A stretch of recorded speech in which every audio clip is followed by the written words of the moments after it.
Folks, World Cup cocktail time with Tim continues, and today with Uruguay. Now, as you can see by the 4 stars here, this is a small but mighty nation when it comes to World Cup winning. With a population of less than Connecticut, they have won 4 times. Now, it was a while ago, and 2 of these come with a little bit of controversy because in 1924 and 1928 they won in international competitions, but they were Olympics and they were precursors to what would become the World Cup, which Uruguay earned the right to host in 1930 and then promptly kicked everybody's butt and won then. But due to international politics, they boycotted in 34 and again in 38, so you kind of wonder how many more stars they would actually have had they continued to play. Obviously, World War II interrupted the international competition, and so the next big one was in 1950, where Uruguay won their final World Cup victory in an amazing game at the Maracanã against host Brazil in front of 200,000 screaming Brazilians, where they came from behind to win 2-1, and it's still seen amongst international soccer and frankly any sport as one of the greatest upsets in history. And since then, I would say the rest of the world really caught up in terms of the sport.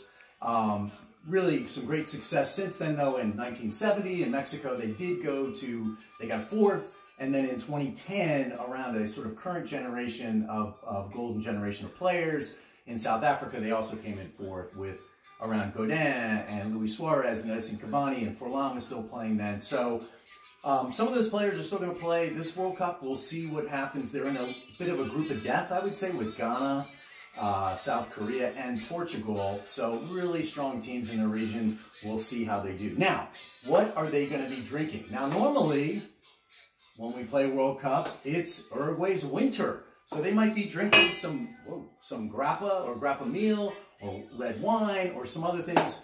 But it's going to be Uruguay summer. So what do they drink in summer is Clerico. Now, it had its origins with claret cups from the British. So not only did they export soccer around the world, but this claret cup became a favorite and localized in Uruguay around something called Clerico. So how do we make it? So usually start with some just seasonal fruit. So I've got oranges, I've got apple, I've got lemon, and I've got some spillage, but I've got some grapes in there as well.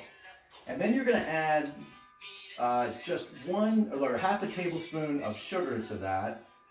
And then I'm going to add, now you can use triple sec or you can use orange curacao, you can use Grand Marnier, whatever your choice is. I think the traditional thing is really triple sec, but I'm going to use orange curacao, and I'm going to use 3 ounces of it. So that's 1. It's probably a little heavy pour, but you know, it's okay.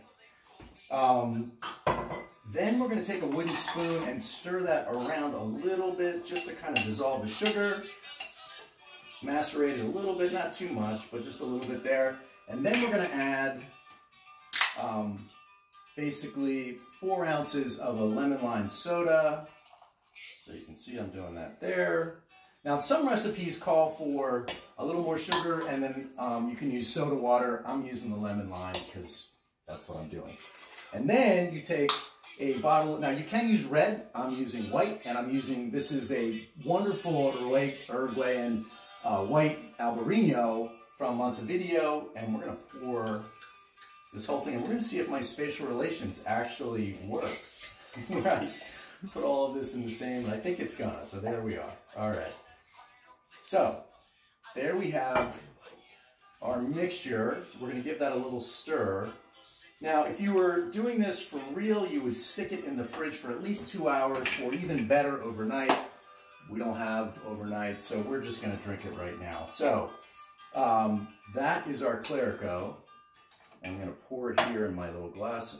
Now, you can have a few of the pieces of fruit grow in there as well, and also with some ice.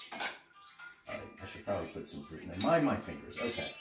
So, there we have the Clerico for Uruguay. Salud. Cheers.